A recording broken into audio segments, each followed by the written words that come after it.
Bom dia, meus amigos. Minuto Tributário 26, começando e já vamos de notícia tributária. A primeira que a gente separou para vocês é esta aqui embaixo, do valor econômico, que justamente diz que as empresas passaram a recorrer ao Poder Judiciário para manter créditos de ICMS. Para explicar melhor essa notícia, já vou me remeter a alguns minutos tributários passados, em que falamos do julgamento da ADC 49. O julgamento da EDC 49 pacificou a súmula 166 do STJ, julgando inconstitucional alguns dispositivos de lei da Lei Complementar 87/96. Essa lei complementar é que trata e regulamenta e que dispõe sobre o ICMS em âmbito nacional, evitando ali, por sua vez, em alguns pontos e aspectos, a guerra fiscal. E essa lei complementar, o que é que ela diz? Que incidiria o ICMS também quando da transferência de mercadorias entre estabelecimentos de uma mesma pessoa jurídica. E essa pessoa jurídica seria entre matriz e filial, tá? Que nesta operação incidiria. O que é que o STF pacificou? Que essa cobrança de CMS é inconstitucional. Ao julgar esse dispositivo de lei inconstitucional, o que é que o STF faz? Ele expurga esse dispositivo do nosso ordenamento jurídico e a decisão passa a valer para todas as empresas e todos os estados deverão modificar as suas legislações internas, recepcionando justamente a decisão do STF ao que hoje dispõe a Lei Complementar 87/96 com esse dispositivo expurgado. Na prática, o que é que isso pode parecer? Poxa, isso é ótimo para os contribuintes. Porém, o grande receio dos contribuintes é que, ao retirar o ICMS de uma operação entre matriz e filial, a matriz tinha que fazer o estorno de crédito do produto que adquiriu, por exemplo. Ou seja, como é que se desenvolve esse tipo de operação? Matriz adquire uma mercadoria e transfere para a filial. Quando a mercadoria é transferida entre a matriz e a filial, o que é que ela faz? Ela transfere, pelo mesmo valor de aquisição, o crédito que existe nesta operação. Ou seja, a operação dela se equivale, fica débito, o crédito dela é abatido integralmente com o débito. Ou seja, se ela comprou um produto a R$ 100 e transferiu esse mesmo produto a 100 com destaque do ICMS, praticamente o crédito dela, que é de 100 da aquisição, é abatido do débito dela, que é de 100, e quem toma esse crédito é a filial, se transfere o crédito, tá? Embora em muitos estados, como aqui no estado de Pernambuco, se cobre da filial um ICMS que a gente chama de antecipação. Aqui no estado de Pernambuco, no percentual de 2,15%, perdão.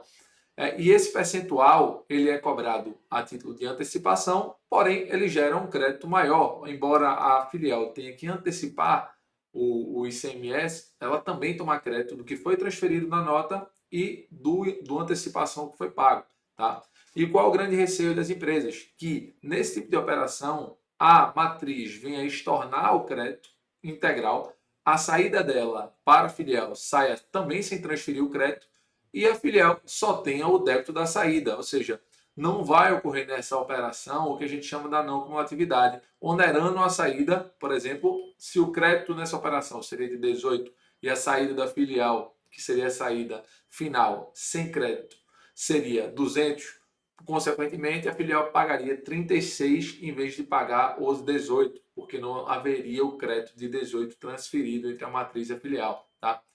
E o que é que as empresas passaram a fazer? Ir ao judiciário pedir para que, embora o STF tenha julgado inconstitucional o dispositivo, se não me engano, um dos dispositivos do artigo 9º da Lei Complementar 87/96, que essas empresas mantivessem o crédito, que as matrizes mantivessem o crédito e, consequentemente, transferissem esse crédito para a filial sem ter nenhum embaraço, não havendo apenas o ICMS antecipação das filiais, tá bom?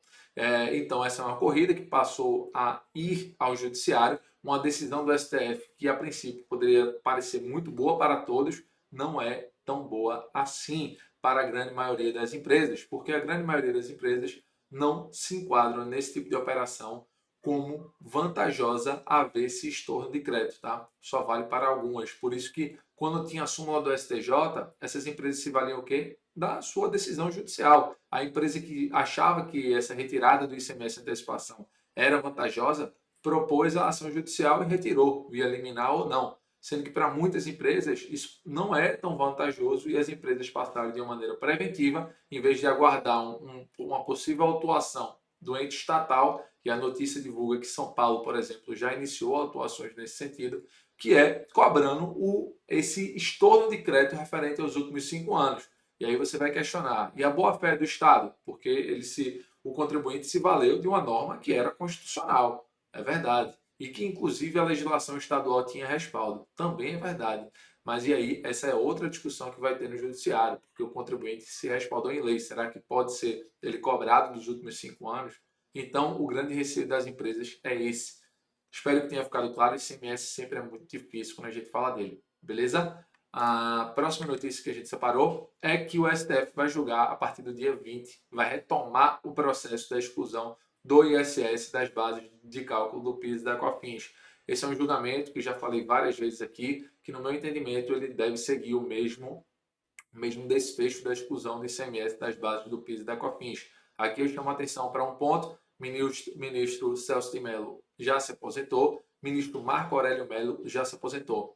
Ambos os ministros votaram favoráveis aí à exclusão do ICMS das bases do PIS e da COFINS. Nesse caso, a peculiaridade é que o relator dele era Celso de Mello, que já se aposentou, mas já deu um voto favorável.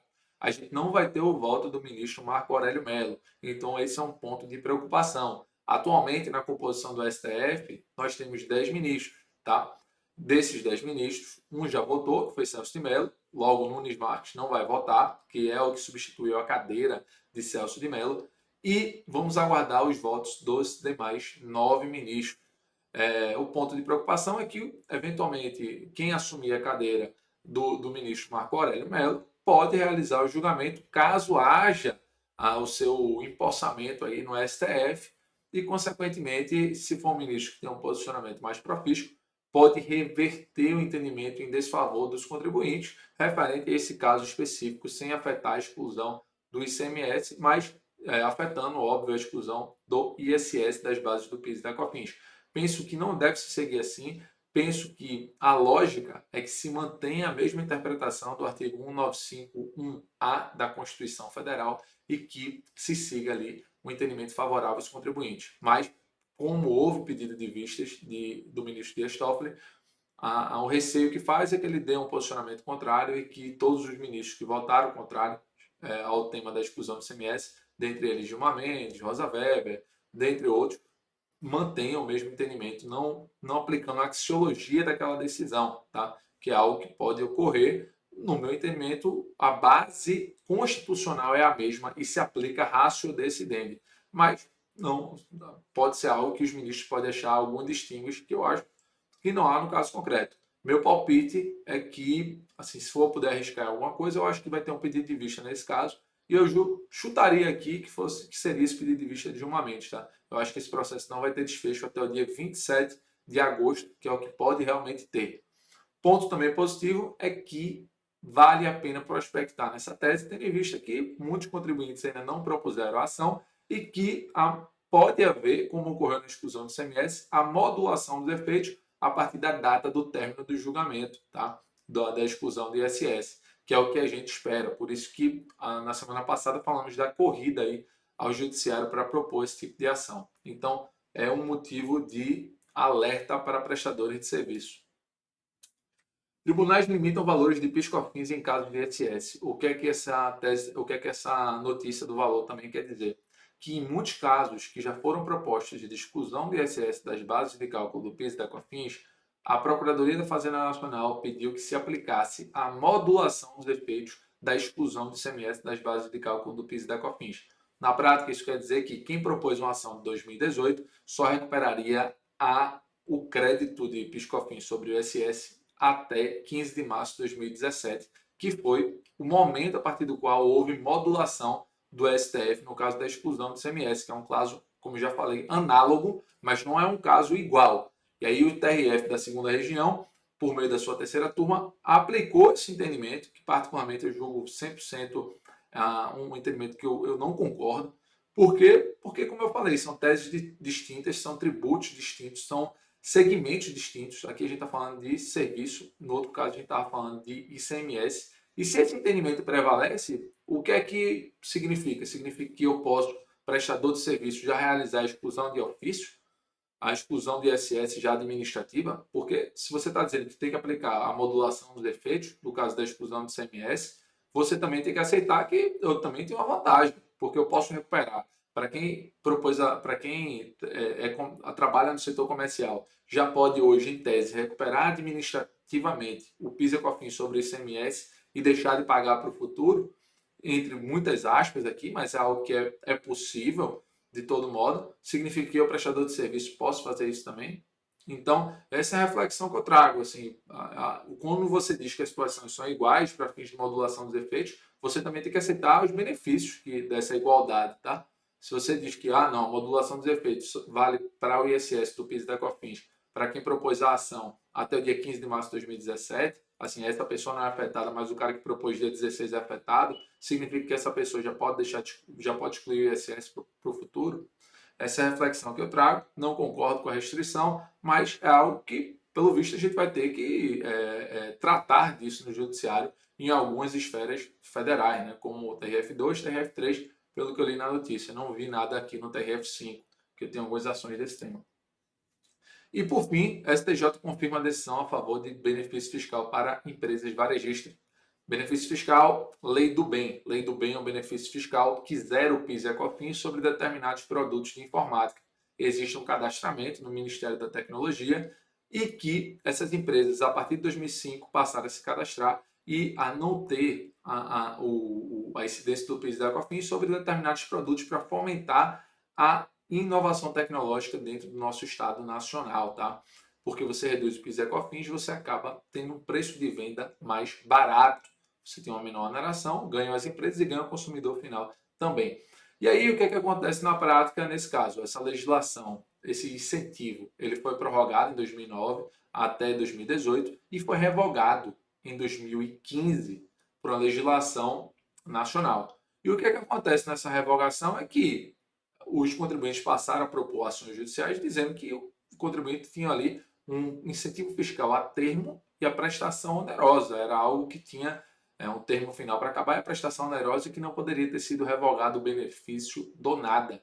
E aí existe uma discussão muito forte no STJ entre turmas que entendem contrário, a segunda turma entende contrário, os contribuintes. A primeira turma entendia até a aposentadoria de Napoleão de maneira favorável aos contribuintes. E com a saída de Napoleão e assumindo a cadeira de maneira provisória, o desembargador Manuel Arrá, que é daqui da quinta região, o que é que acontece? Se esperava que, por parte do fisco, que pudesse modificar o entendimento da primeira turma, que era favorável às empresas. E a primeira turma, no meu entendimento de maneira acertada, manteve esse entendimento a favor do contribuinte, até os ministros que julgaram contrário em uma situação, pelo princípio da colegialidade, mantiveram aí o entendimento em favor dos contribuintes. Tá? Esse é o ponto positivo. Assim encerramos o Minuto Tributário de hoje, agradecendo a vocês pela presença.